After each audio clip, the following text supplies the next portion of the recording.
Hi hello crazy జోష్ YouTube ఛానల్కి స్వాగతం. ఈ వీడియోని అయితే మనం తెలంగాణ స్పెషల్ అయిన బుడమకాయ కూరను ఎలా వండుకోవాలో ఈ రెసిపీని అయితే చూద్దాము. మొదటగానైతే బుడమకాయలను తీసుకొని నీట్గా శుభ్రం చేసుకున్న వాటిని ముక్కలుగా కట్ చేసుకున్న వాటిని సాల్ట్ వేసి నీట్గా కడిగిన వాటిని ఒక గిన్నెలోకి తీసుకొని దాంట్లో వాటర్ వేసి సాల్ట్ వేసి ఉంచుకున్న తర్వాత స్టవ్ వెలిగించి గిన్నెలో బుడకాయ ముక్కలను వాటర్ పోసి ఉడికించుకోవాలి. ఇలా చాలాసేపు ఉడికించుకోవాలి.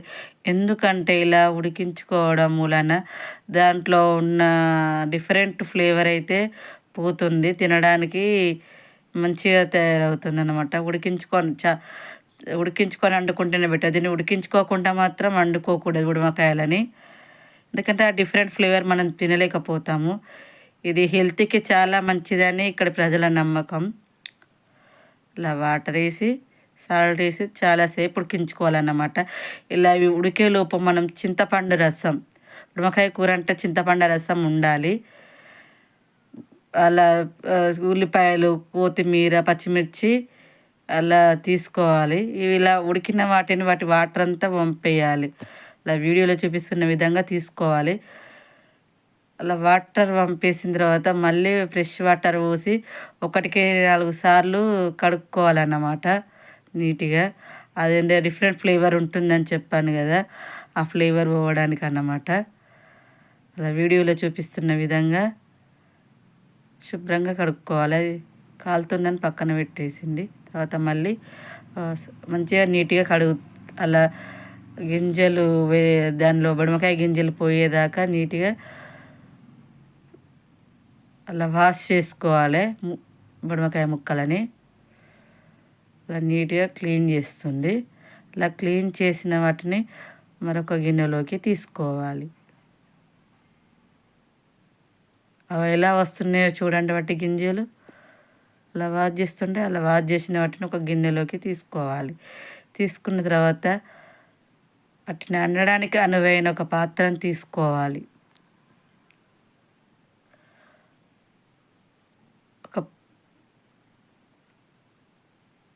వండడానికి అనువైన ఒక పాత్రను తీసుకొని స్టవ్ వెలిగించి స్టవ్ పైన పెట్టుకోవాలి. ఆ పాత్ర వేడేదాకా వేడి చేయాలి. అలాగా వాటర్ అంతా పోయేదాకా అలా వేడి చేసిన తర్వాత సరిపడినంత ఆయిల్, గిన్నె వేడయ్యాక సరిపడినంత ఆయిల్ పోసుకోవాలి. ఆయిల్ వేడెక్కాక జీలకర్ర వేసుకోవాలి.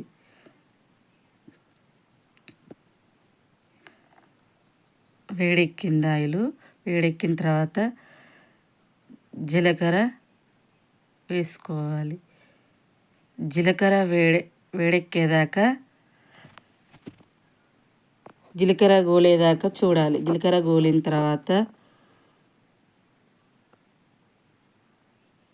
ఉల్లిపాయ ముక్కలు వేసుకోవాలి.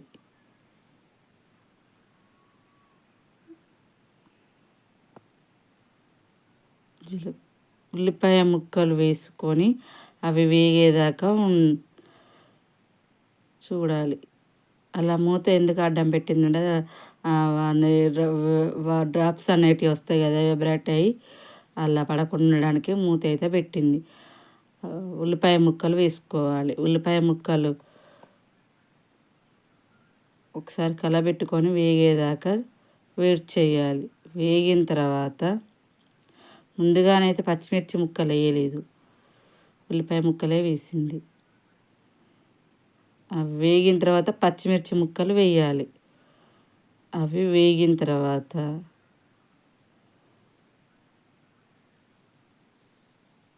కాసేపు అలా కలబెట్టుకున్న తర్వాత అవి వేగిన తర్వాత మనం ఇందాక క్లీన్ చేసుకున్న బుడమకాయ ముక్కలు ఉన్నాయి కదా, అవి వేసుకోవాలి.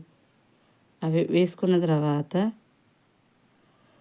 కాస్త పసుపు వేసి ఉడకనివ్వాలి. ఉడికిన తర్వాత కారం వేసుకోవాలి. ఇలా వేయడం మూలాన ఏమవుతుందంటే ఆ ముక్కలకి బాగా పడుతుందని కారం ముందుగానే వేస్తుంది. ముందుగానే అయితే పసుపు అల్లం వేయలేదు, ఎందుకంటే అడుగంటుతుందని. ఇలా కారం వేసుకున్న తర్వాత ఒకసారి కలుపుకోవాలి. కలుపుకున్న తర్వాత చింతపండు రసం అయితే పోసుకోవాలి. కారం ముందుగా వేయడం మూలాన ఆ ముక్కలకు బుడమకాయ ముక్కలకు పడుతుందని ముందుగా వేసింది. కాస్త ఉడికాక చింతపండు రసం అయితే పోయడం అయితే జరుగుతుంది. చింతపండు రసం సరిపడినంత పోసుకోవాలి. కర్రీకి సరిపడినంత చింతపండు రసం పోసుకొని కొత్తిమీర వేసుకోవాలి. కొత్తిమీర కాస్త ముందుగానే వేస్తుంది. సీడ్ కొత్తిమీర కాబట్టి ఉడకడానికి టైం పడుతుంది, అది ఫ్లేవర్ కర్రీకి పడుతుందని వేసి కాసేపు ఉడికించుకోవాలి. ఉడికిన తర్వాత సరిపడినంత సాల్ట్ వేసుకోవాలి. కర్రీకి సరిపడినంత సాల్ట్ వేసుకొని ఇంకేముంది ధనియాల పొడి వేసుకోవాలి. మనం ప్రిపేర్ చేసి పెట్టుకున్న ధనియాల పొడి, మసాలా పొడి, లవంగాలు, యాలకులు, చెక్క కలిపి నూరుకున్నది వేసుకోవాలి.